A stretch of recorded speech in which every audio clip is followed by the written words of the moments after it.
Welcome to 9 Vibes news. Vikarabad జిల్లా పూడూరు మండలంలోని Damagundam reserve forest లో VLF రాడార్ ఏర్పాటుకు వ్యతిరేకంగా ఉద్యమం కదిలింది.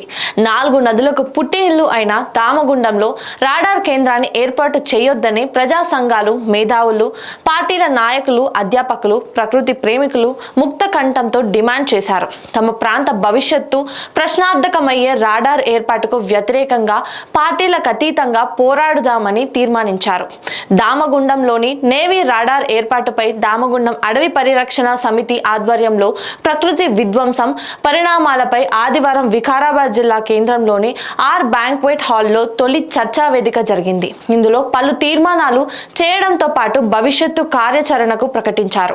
రాడార్ ఏర్పాటు నిర్ణయానికి వ్యతిరేకంగా వారం 10 రోజుల్లో సుప్రీంకోర్టుకు వెళ్తామని, అక్కడ న్యాయం జరగకపోతే అంతర్జాతీయ కోర్టుకి ప్రకృతి విధ్వంసాన్ని ఆపాలని NGTను కూడా ఆశ్రయిస్తామని దామగుండం అడవి పరిరక్షణ సమితి నేతలు ప్రకటించారు.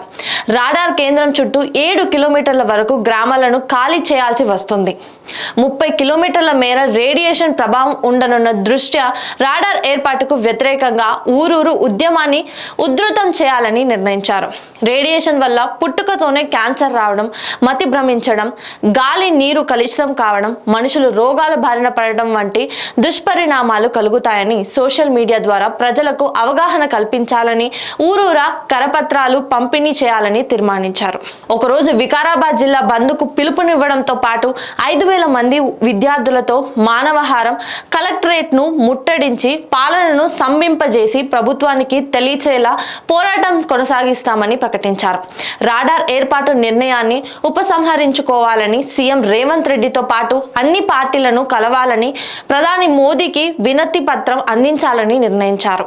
దామగుండం అటవీ ప్రాంతంలో 50 నుండి 60% మేర చెట్లు లేవని, 0.4% అటవీ విస్తీర్ణం ఉన్నదని పలు నివేదికలతో కోర్టును తప్పుదావ పట్టించారని, ఆ మోసాలని బయటపెట్టి దామగుండం రిజర్వ్ ఫారెస్ట్ దట్టమైన అటవీ ప్రాంతమని, చాలా అరుదైన పక్షు జాతులతో పాటు కొండ గొర్రెల లాంటి జంతువులున్నాయనేది కోర్టు దృష్టికి తీసుకెళ్లాలని నిర్ణయించారు. అంతేకాకుండా ఔషధ మొక్కలను నరకొద్దని రాజ్యాంగంలో ఉన్నదని, ప్రజాభిప్రాయం లేకుండా వికారాబాద్ ప్రజలు చచ్చినా బతికినా సంబంధం లేదని, రాడార్ కేంద్రం ఏర్పాటు చేయడం సమంజసం కాదని, ఈ కేంద్రంతో నీళ్లు, గాలి కలుషితం అవుతాయన్న విషయాన్ని ప్రపంచ శాస్త్రవేత్తలందరూ గుర్తించారని పేర్కొన్నారు. ఇది ఇవాల్టి update. Stay tune to 9 Vibes news.